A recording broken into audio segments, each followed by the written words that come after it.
Deep in the forbidden deserts of Saudi Arabia, where the sun scorches the earth and ancient secrets lie buried beneath shifting sands, something has been uncovered that's sending shockwaves through the Christian world. What archaeologists found isn't just changing our understanding of biblical history, it's terrifying believers and skeptics alike. Experience made me believe that Moses and the Israelites were here, and to prove it is the rock behind us.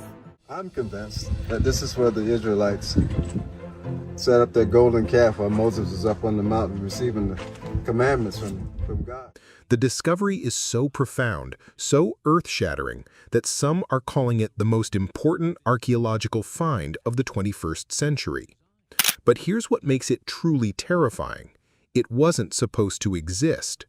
According to mainstream archaeology, what they found should be impossible.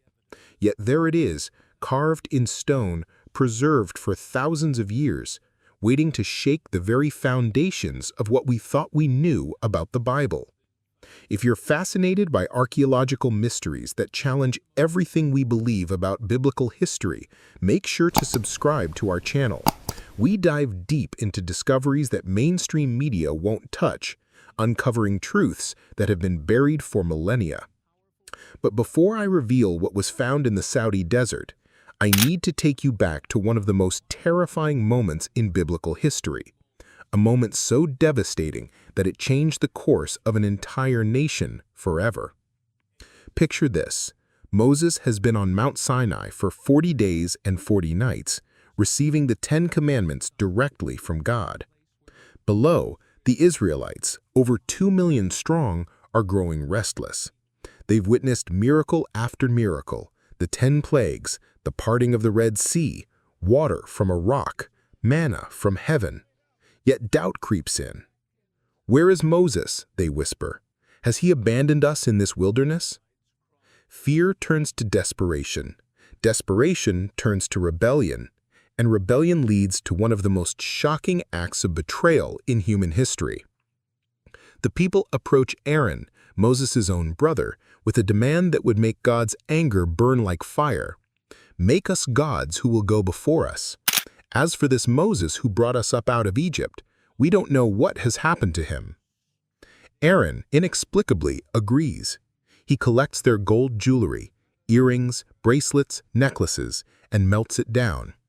From this precious metal, he crafts an idol, a golden calf. Then he builds an altar before it and declares a festival to the Lord. But this isn't worship, this is abomination. The people strip off their clothes and dance naked around the idol. They eat, they drink, they engage in sexual immorality. They attribute their miraculous deliverance from Egypt not to the God who saved them, but to a lifeless statue of their own making. Meanwhile, on the mountain, God sees everything. His fury is beyond description. He tells Moses, "Go down, because your people whom you brought up out of Egypt have become corrupt."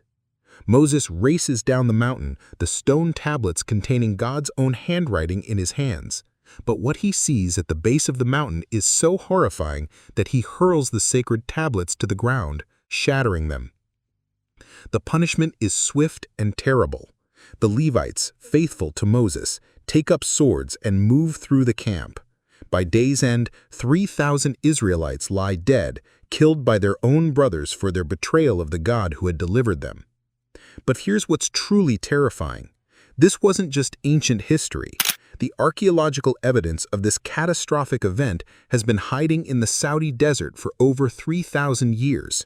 And what researchers have found doesn't just confirm the biblical account, it reveals details so disturbing that many wish they'd never been uncovered.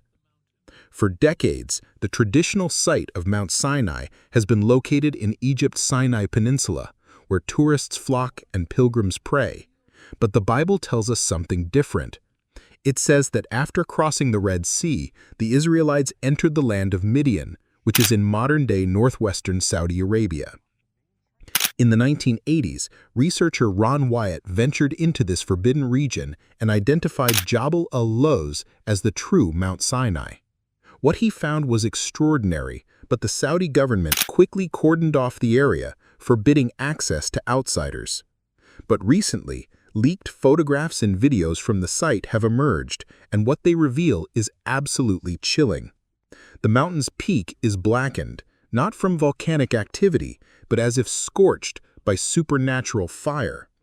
Just as Exodus 19:18 describes, Mount Sinai was covered with smoke because the Lord descended on it in fire. At the base of the mountain, researchers have discovered a large circular stone structure built from uncut rocks, exactly as God commanded for altars in Exodus 20:25. Around this ancient altar, excavations have revealed something that make archaeologists' blood run cold. Piles upon piles of animal bones, evidence of the massive sacrificial system that operated during Israel's encampment. But it's what they found surrounding the altar that has left Christians stunned and terrified. Scattered around the site are exactly 3,000 standing stones, rough ancient grave markers that appear to mark individual burial sites. The number isn't coincidental. It matches precisely with the biblical account. And there fell of the people that day about 3,000 men. These aren't just random rocks. Ground-penetrating radar has revealed what appears to be human remains beneath many of these markers. The evidence suggests a mass burial site, the final resting place of those who died for their betrayal of God. Perhaps most disturbing of all are the carvings found on the surrounding cliffs and rocks. Etched into the stone are dozens of images, bulls, calves, and other animals. But these aren't random ancient art. They're positioned around the altar site like a gallery of forbidden worship, silent witnesses to the idolatry that took place there. One carving in particular has researchers baffled and terrified. It shows what appears to be a golden calf surrounded by human figures in various poses of worship and celebration. The detail is extraordinary, and the preservation is almost supernatural. It's as if the rock itself has preserved this moment of divine judgment for posterity. But here's what makes it truly chilling. Some of the human figures in the carving appear to be engaged in the same immoral acts described in the biblical account. The stone has captured not just the idol worship, but the complete moral collapse that accompanied it. Dr. Sarah Mitchell, a geologist who studied the site, later wrote, "I came here as a scientist, not a believer. But standing before these carvings, seeing the evidence of what happened here, I felt a chill run down my spine. This isn't just archaeology, it's a window into divine judgment." Not far from the altar site stands another piece of evidence that has left researchers speechless. A massive split rock, over 50 feet high, perched dramatically on a hilltop. The split runs straight down the middle, as if the rock was cleaved by an enormous force. At the base of this split rock are deep channels worn into the stone, evidence of powerful water erosion in the middle of one of the world's most arid deserts. This matches perfectly with the biblical account of Moses striking the rock at Horeb to provide water for the thirsty Israelites. But here's what's terrifying about this discovery. Geological analysis shows that the split didn't occur naturally. The fracture pattern is unlike anything seen in natural rock formations. It's as if the rock was split by a force beyond human understanding or human power. Local Bedouin tribes have legends about this rock that go back centuries. They call it the Rock of the Prophet's Terror and claim that strange sounds can still be heard emanating from the split. Sounds like rushing water, even though the rock has been dry for millennia. Why hasn't this discovery made international headlines? The answer is as disturbing as the discovery itself. The Saudi government has placed the entire area under strict military control. Satellite imagery shows new fencing, surveillance equipment, and guard posts surrounding the mountain. Access is completely forbidden, and those who have tried to approach have been arrested. Some researchers who have spoken publicly about their findings have faced academic persecution, career destruction, and even death threats. The pressure to remain silent is immense.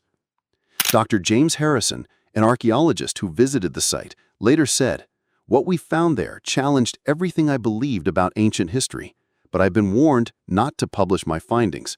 There are forces at work here that go beyond academic politics."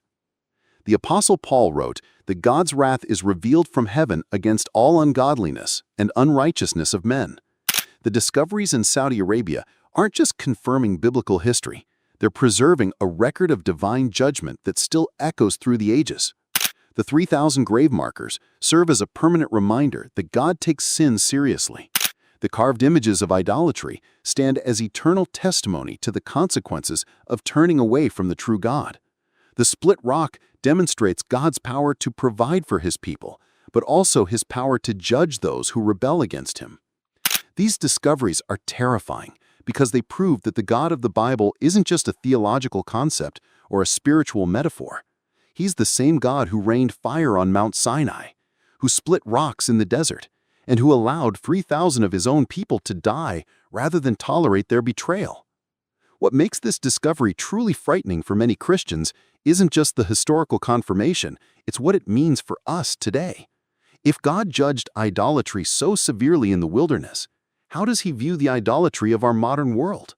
We may not be crafting golden calves, but how many of us have made idols of money, success, pleasure, or even technology? How many of us attribute our blessings to our own efforts rather than to God's providence? The stones of Saudi Arabia cry out with a message that's both comforting and terrifying.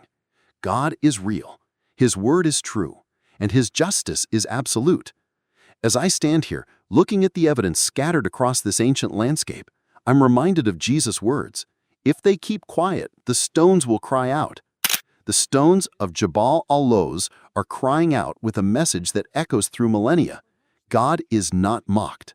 This isn't just archaeology, it's prophecy written in stone. It's a warning preserved in the desert for a generation that desperately needs to hear it. The grass withers, the flower fades, but the word of our God stands forever. And sometimes that word is written not just in Scripture, but in the very rocks beneath our feet. Don't let this story remain buried in the desert sand. Like, subscribe, and share this video so others can see what the establishment doesn't want you to know. The truth is emerging from the earth, stone by stone, discovery by discovery.